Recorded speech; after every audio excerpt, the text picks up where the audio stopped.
Тоа беше прегледот за случувањата во земјава. Одиме со разговорниот дел од Студио 10. Наш прв гостин е министерот за земјоделие, водостопанство и шумарство, господинот Цветан Трипуновски. Трипуновски, министре, благодарам што прифативте поканата и сте денеска тука во Студио 10. Добар ден, поздрав до вашите гледачи, благодарам на вашата покана.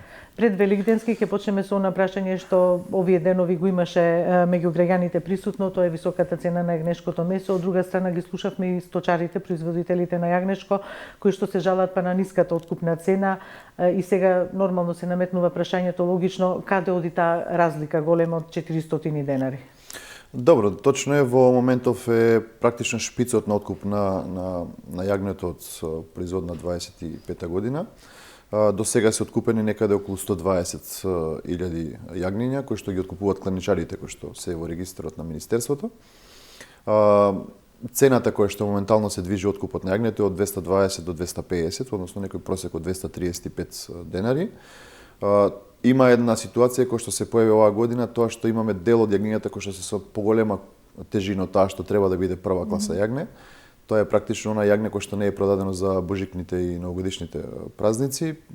Тоа го следиме како министерство, мислам дека ќе ја надминеме ситуацијата, бидејќи по завршувањето на откупот на јагнето, тоа ќе заврши за наредниви денови до практично до завршување на празникот. Ќе направиме анализа ако треба дополнително да интервенираме во делот од мерките кои што ги имаме како министерство на располагање, сигурно ќе излеземе во пресрет на самите фармери. Знаете дека во овчарството изминативе 9 месеци дадовме сериозен фокус во делот на тоа да го вратиме на она нормална која што било во минатите години како држава. Во делот на откупната цена и продажната цена, темата е широка. Јас би се задржал повеќе во делот тоа што значи надежност на Министерството за земјоделство, во делот на откупот и пласманот на јагнето. Не сте вие тие што ја креирате цената и нормално пазарот. Така, она што јас можам да го кажам е дека располагаме со квалитетно јагне кое што е барано надвор од нашите граници. Нели за престојните празници и она што е исто така дополнително важно дека Министерството секогаш ќе биде тука за овчарите, за фармерите, за земјоделците во Република Македонија за да заеднички ги премостуваме сите предизвици кои што стојат пред нас. Дали веќе располагате со одредени параметри, бидејќи извозот, како што рековте, се уште трае, откупот исто, дали располагате со одредени параметри колкав е извозот? Видете, во Република Македонија во просек во текот на целата година се откупуваат помеѓу, односно се земаат околу 180-200.000 јагниња. Тоа е податок еве од претходната година. До сега се откупени некаде 120.000 согласно последните податоци кои што ги имам. Се очекува ова јагне кое што е побарувачка за престојните празници да заврши, кој што кажав, наредните 7 до 10 дена. Се очекува да се откупат дополнително околу 8 до 10.000 јагниња, што мислам дека со оваа динамика на откуп на дневна основа ќе се заврши за наредниот период. И практично она што јагне кое што сега треба да се пласира во овој период ќе биде сето откупено, нема да има оставено, односно некој кој што нема да го предаде. Дополнително количината кој што кажав до 200.000 се продава во текот на целата година. Знаете дека тој процес трае во целата година. Но и овие рековте што се малку покрупните јагниња дека планирате како апсолутно, знаете сега во Министерството има согласно програмата производно врзани мерки, односно сегашната програма е да секој фармер има продадено минимум 50% од јагнињата за да може да биде корисник на основната мерка, односно погрла на овца. Затоа кажа внимателно, ја следиме состојбата по завршување на откупот наредниви денови, ќе направиме анализа и ги уверувам фармерите, овчарите дека секогаш ќе бидеме на нивна страна и ако треба да направиме некаква корекција во делот на програмата, сигурно ќе ја направиме. Околу производителите на јагнешко, нели, тие сточари, тие реагираа исто покрај за цената, откупната цена реагира и околу можноста за кланици. Постојат само 2 кланици во држава, вела дека тој процес со колењето е некако монополизиран. Има ли можност како во Словенија да речеме неколку села да се здружат па да имаат една кланица? Дали се размислува во тој план? Видете, во делот на сточарското производство комплексна е материјата, ќе се обидам накратко да сублимирам што е сработено изминативе месеци, што е планот за наредниот период. Во делот на овчарството мораме да кажеме дека согласно ветувањата предизборни програмата на владата, ние ги зголемиме субвенциите во делот на овчарството за 50%, сега субвенцијата за грло овце изнесува 3.000 денари.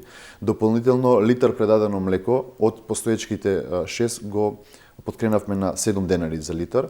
Во делот на тие што се регистрирани, односно органски производители добиваат дополнително 1500 денари по грло, значи дополнителна субвенција. во дело да го враќаме овчарството во нормала, односно да го зголемиме сточниот фонд, предвидовме мерка за зголемување на основното стадо, значи секој што ќе го зголеми основното стадо за 30, минимум 30%, за тие 30% зголемено стадо ќе добие зголемени 30% субвенции, што значи дека е еден дополнителен стимул.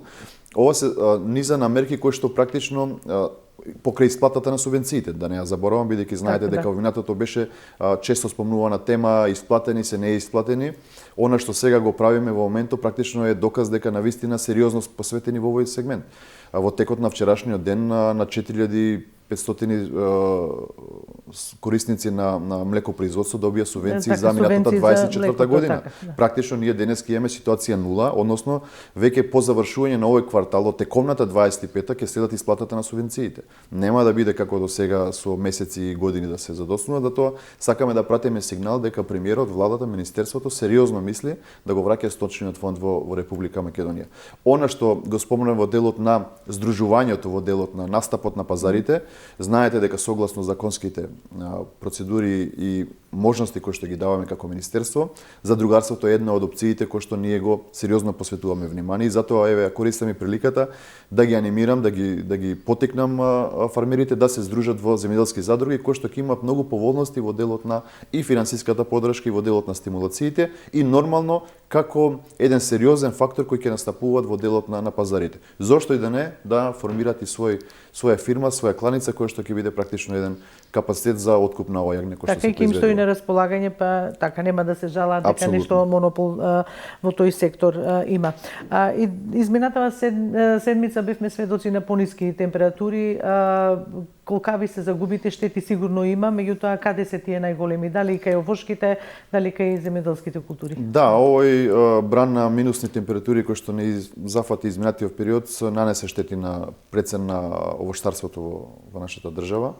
Јас лично поидов и во општина Росоман и во Ресенскиот регион, меѓутоа има информации дека сериозни штети има и во делот на Малишевијата, на производството на слива. Има измрзнување во делот и на јапонското јаболко и во делот на калинката.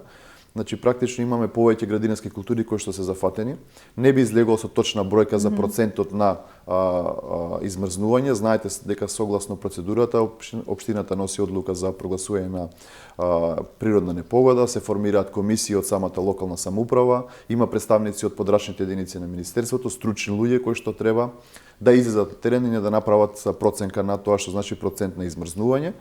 И согласно направениот елаборат, кој што се праќа до владината комисија за обештетување, се носи одлука финална за обештетување на културата или районот кој што е зафатен. Првично, вака глобално гледано, мислам дека ќе имаме штети во делот на предсева на овоштарството.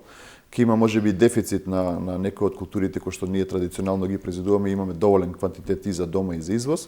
Меѓутоа еве да почекаме да видам согласно стручните емисии на комисијата колкаво е тоа измрзнување, да видиме дали ќе има сериозно поместување во делот на тоа што ќе значи производна година.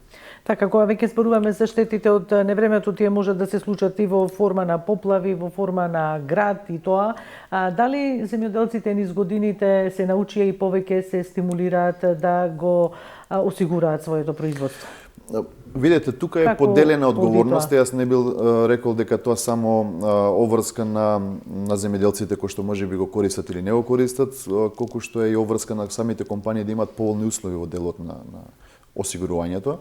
Гледам дека има недостатоци и во едната и на другата страна. Морам да потенцирам дека ние со Министерството за финансии веќе работиме на едно посебно законско решение во делот на осигурувањето во земјоделството во Република Македонија, каде што на еден посебен начин ќе се дефинираат правилата на игра, осигурувањето, обештетувањето и целиот процес да биде на еден поинаков начин заокружен и дефиниран, кој што ќе значи поволност на самите земјоделци. Климатските промени си го прават своето, тука е неминовно. Да. Ние како министерство сме во фаза на формирање на посебно одделение кој што ќе работи токму на климатските промени, припрема на земјоделците, следење на светските трендови во делот на превенција и така натака. Добро кажавте, не е само минусните температури, некогаш се и поплави, сериозното сончево зрачење врз земјоделското производство, така Се по екстремни време, така да невремиња ова ќе што ни се имаме, случи изминативе десетина дена е само уште еден показател дека навистина треба сериозно да се посветиме во овој дел и во делот на осигурувањето и во делот на превенцијата, бидејќи во светот има измислено и доста иновативни методи кои што ќе значат заштита на земјоделството. Случајот во Република Македонија нажалост беше со многу ниски температури кои што беа долготрајни. Значи, едно е да имате минусни температури од половина еден час, овдека се работеше за температури од минус 7, 8, 9 кои што траева со часови кои што нанесува штета на вошките. Застравувањата на оризопроизводителите, меѓутоа и на земјоделците од областа на Чешиново, Облешево поради можноста да останат без вода за наводнување на своите посеви. Нема да останат без вода за наводнување, меѓутоа можеби ќе треба да се спроведуваат рестрикции или како веќе тоа оди, па велат сме принудени да ги намалуваме посевите. Кратко и јасно, на почетокот ќе кажам рестрикции нема да има. Оризопроизводителите треба да бидат спокојни. Моменталната состојба на вода во акумулацијата Калиманци е некаде 70 милиони литри, што е доволно за да се покријат сите површини кои што се планираат во делот на оризопроизводството. Нормално се очекуваат и пролетните дождови кои што ќе дополнат акумулацијата за да имаме вода за земјоделците и од Свети Николи и Лозово кои што се во продолжение на системот за наводнување. Да бидат спокојни, ние веќе изминативе месеци сериозно работиме на чистење на каналската мрежа која што навистина е стара и дотрајана и со години не е инвестирано, меѓутоа ја ставаме функција да биде максимално да ги покрие површините кои што се планираат. Земјоделците треба да се ги спремаат своите ниви за да ја дочекаат сејбата спремни. Водата ќе биде до секој еден корисник кој што ќе има потреба од посевање на ваква култура. АД водостопанство, управата за водостопанство, министерството сериозно ги следи овие состојби во делот на наводнувањето, се со цел водата да биде достапна до секој еден земјоделец. И не само достапна, него да има и во доволна количина, бидејќи некогаш може да има вода, ако не е доволно, исто како да ја нема. Така да и во Кочани, во делот на општина Карбинци, и во делот на Чешиново, Облешево како општини, земјоделците треба да бидат спокојни, нема да има рестрикции за вода. Добро, деновиве ја пласиравте мерката за млади 112. Што значи тоа? Да, имавме објава на една од мерките кои што е согласно програмата за рурален развој. Тоа е грантови за млади луѓе кои што ќе влезат во процесот на земјоделство. Грантовите се 100% од инвестицијата, односно максимални 600.000 денари. Се работи за категорија на луѓе од 18 до 40 години. А тука сакам едно појаснување, бидејќи самиот јавен повик вика дека треба да бидат регистрирани или евидентирани во министерството не подолго од 18 месеци. За да бидеме појасни, се работи за луѓе кои што и дента ќе се регистрираат или евидентираат во министерството, ќе можат да аплицираат на повикот и оние кои што до 18-тиот месец биле регистрирани.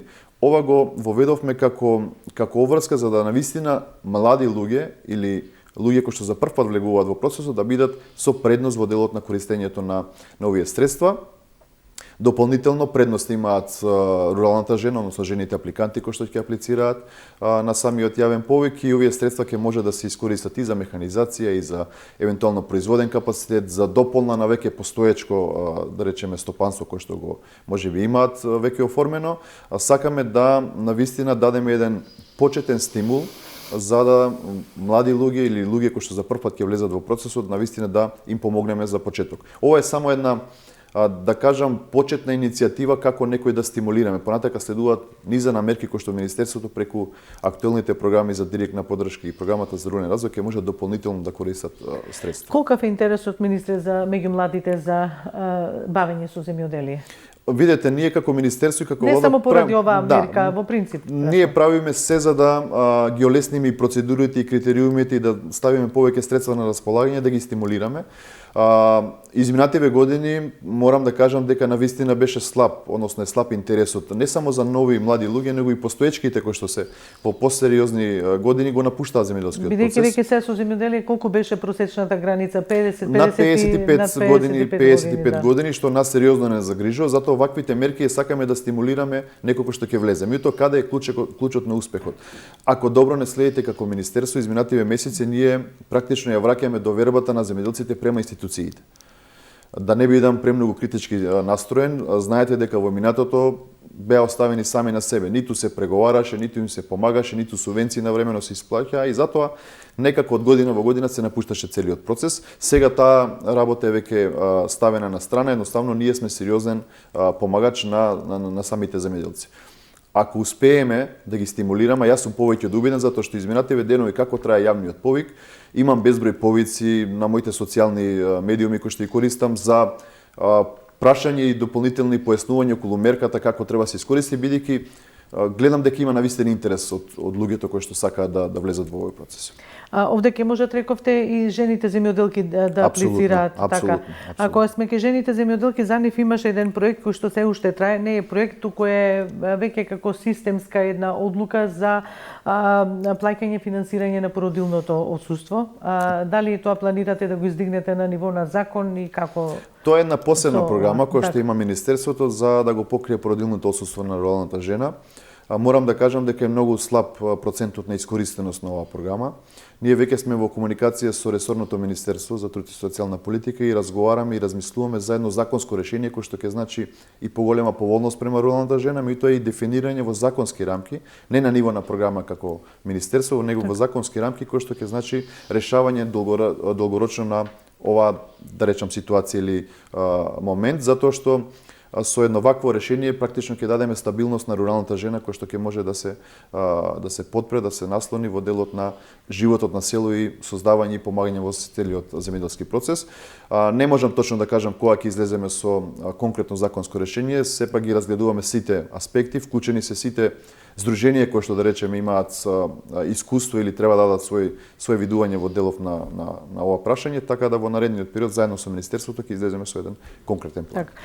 Имате кажано и во минатото дека планирате да ги оживеете, како да кажам, оние земјоделски култури кои што на времето се саделе, нели, на територијата на државава. Покрај тоа, кои вака земјоделски култури најмногу ви привлекуваат внимание дека веќе се, не знам, презгаснување од интерес за да работат земјоделците на тие култури? Видете, она што и деновие може би актуелно како тема е враќањето на квантитетот на производството на сончоглед во Македонија.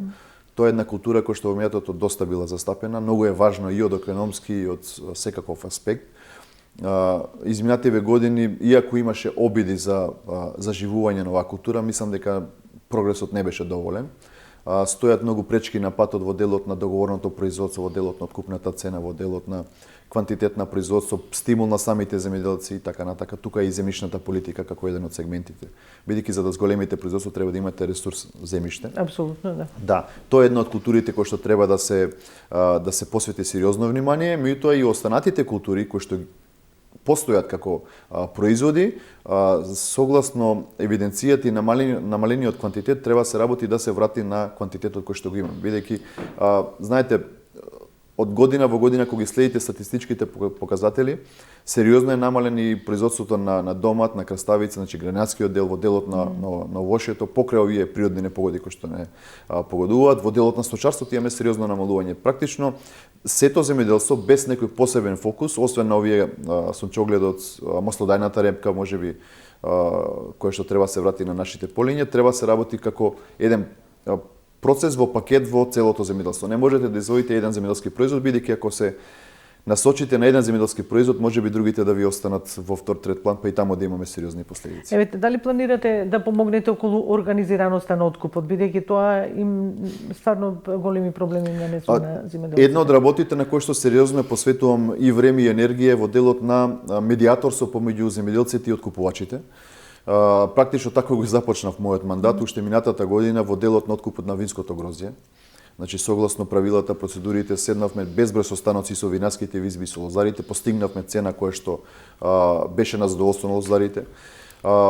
Процесот продолжи во делот на производството на пиперка, во делот на производството на јаболка. Значи, гледате дека изминатите месеци нема ниту протести, нема незадоволство, нема истурање на плодот. Во моментов, вчера е точно во Струмичкиот регион бев на посета на откупот на пролетната зелка, чисто сакав од прво лице да се информирам и да видам како тече откупот. Таму постигнаме исто така, морам да кажам, една цена која што е задоволителна. и на страна на производителите, меѓутоа и она што откупувачите го пласираат надвор од државата. Согласно откупните цени во Струмичкиот регион ќе влезат некаде околу 30 милиони евра по однос на само извоз на пролетна зелка. Ние како министерство ќе продолжиме да бидеме медиатор, коректор на целиот процес. Меѓутоа, крајната цел е да воспоставиме систем каде што самите земјоделци и оние од другата страна кои што откупуваат или преработуваат да можат да партнерски настапуваат, да се исклучуваат договори, да има една доверба помеѓу нив како сектор, а ние како министерство и како влада само да го следиме процесот дали се одвива согласно договореното и согласно правилата на игра. Така, значи системот на субвенции постои некаде од 2007 па наваму, во одредени сегменти тој повеќе штети отколку што користи. Исто така дел од земјоделците велат дека треба можеби ревизија да се направи на регистерот на земјоделци кои се оние на кои што земјоделието им е основна дејност, од тоа живеат, од тоа функционираат, и земјоделци што ги викаат они викендаши или од рекреација земјоделци. Ние како министерство веќе работиме на ревизија и на ефектот од субвенциите кои што се делат кај нас во делот на земјоделството. Тој процес трае бидејќи сакаме комплетната ревизија и комплетниот целиот материјал да биде со предозаклучоци, што ќе значи дека веќе од наредната година ќе треба да, односно имаме план да направиме сериозна реформа во делот на субвенционирањето и на вистина за прв пат и како што е исправно, вистинскиот земјоделец да добие приоритет во делот на тие субвенции, бидејќи сега има доста злоупотреби. Јас знаете дека во делот на влегувањето во самото министерство и во делот на контролата на земјишната политика, каде што практично било злоупотребата голема, да се земе земјоделско земјиште, да се користи субвенција, да не се произведува ништо. Така, дополнително имаме сериозни индици за злоупотреба во делот на користење субвенции на сточен фонд кој што можеби не постои на лице место. Затоа оваа година веќе инспекторатот го вклучивме во делот на контролата на терен да помогне на платежната агенција и во делот на утврдување на неправилности во овој дел, дали во делот на долгогодишните наследи во сточниот фонд и така натака. Цела 25-та година ќе ја потрошиме на сериозни и засилени контроли во делот на тоа кој и дали заслужува да земе субвенција. Во делот на 26-та со реформата која што планираме, накратко кажано, субвенциите треба и ќе завршуваат кај вистинскиот земјоделец. Секој оној кој што сака да влезе во процесот ќе добие поддршка од државата. Секој оној кој што ќе се обиде да манипулира, ќе добие соодветна казна, како оние субјекти кои што изминативе месеци веќе има соодветни пријави поднесено до надлежни органи. Колка е бројот на овие кои што земале субвенција не произведувале ништо? Па видете, накратко, минатата година откривме 3 субјекти кои што имале преку 2000 хектари државно земјиште земено под договор, кои што не произведувале, го давале под закуп, земале субвенции, веќе кажав се водат постапки од надлежните институции за поврат на средствата и така натака, договорите се раскинати. Истото земјиште наредниот период ќе оставиме на располагање преку повиците, преку јавните огласи кои што навистина ќе можат да вистинските земјоделци да го користат. Дополнително во моментов тече една акција каде што секој еден кој што земал земјоделско земјиште со предмет на инвестиција за да подигне на истото земјиште, се прави на темелна контрола, одбрани се субјекти кои што по анализа на ризик има индици дека него испочитувале договорот, така да ќе има санкции за нив. Едноставно немаме пардон, законот треба да важи подеднакво за сите, а мој приоритет е вистинските земјоделци. Велам вистинските, за да нема некој погрешно свати дека оние земјоделци кои што на вистина екзистираат, обработуваат, произведуваат, можеби на некој им е дополнителна дејност, меѓутоа учествуваат во вкупниот процес на земјоделско производство. Само така ќе можеме да ја вратиме и довербата, да размислуваме визионерски и да го вратиме квантитетот, нормално и квалитетот на сето земјоделско производство кое што го имаме во Македонија. Уште едно прашање за крај, бидејќи толку ви дозволува времето. Министре, глобалното затоплување некако ги натера земјите да го намалат, да ја намалат увозната зависност на храна и колку можат повеќе да се потпрат на сопствениот греб, на сопствените плеќи, на сопственото производство на храна. Тука секако дека ве натера и претпоставувам на поголема соработка од вашите активности, да кажам, еве на меѓународен план. Бевте заедно дел од она делегација во Унгарија која се одржа заедничката владина седница, практично меѓувладина седница. Имавте и средба со вашиот хомолог од Унгарија, меѓутоа сега не ве гледаме во Обединетите арапски емирати, бидејќи една од темите на кои што треба таму да се разговара беше наведено во владиното сопштение и соработката во земјоделието. Во делот со соработката со мојот колега од Унгарија договорени сме наредниот период да биде во гостин во Македонија, на кој што ќе ги дефинираме соработката помеѓу Министерството на Унгарија и нашето министерство, бидејќи они имаат доста искуство и доста поголемо производство, кај што можеме да трпиме и научни и достигнувања и совет едноставно како треба, во која насока треба да се движиме.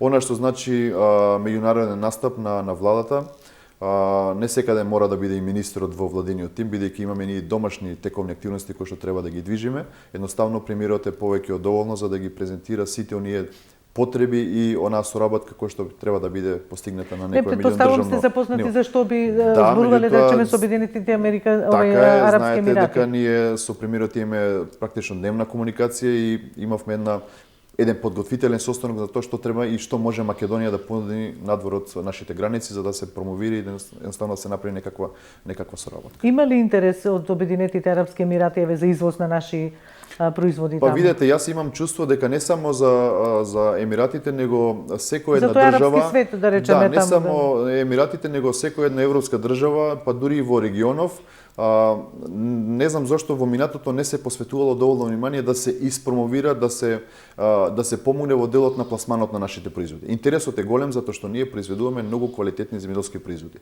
Дали се тоа примарни производи, овошен, зеленчук, дали се тоа преработки, млечни, месни и така натака во делот на конзервната индустрија, делот на виното, така натака, значи интересот е многу голем. Ние и во тековнава 25-та година скоро 1 милион евра ќе дадеме во делот на поддршка на саемски манифестации и лични контакти каде што најголем дел можеби јас ќе учествувам за да покажеме сериозен пристап во делот на пласманот. Ако имаме сериозен пристап, ако имаме добра промоција на нашите производи и ако имаме сигурен пласман дома во нашата држава, тоа ќе значи дека го заокружуваме целиот процес. Сигурен и квалитетен пласман, точно стандарди само така ќе го заокружиме целиот процес. Затоа велам, жалам што претходната влада не потрошила доволно време на овој сегмент. Ние ќе дадеме се од себе да го забрзаме овој процес за да едноставно тоа што го произведуваме го зголемиме по квантитет и нормално го пласираме. Министре, благодарам што бевте дел во ова издание на Студио 10. Ја разјаснивме некои можеби дилеми што постои ке земјоделците. Накратко да дадам едно своје видување, стојам на располагање во некоја наредна прилика. Ви благодарам многу и благодарност за нашите почитувани гледачи што го следеа разговорот со министерот за земјоделие. Одиме со куса пауза па продолжуваме.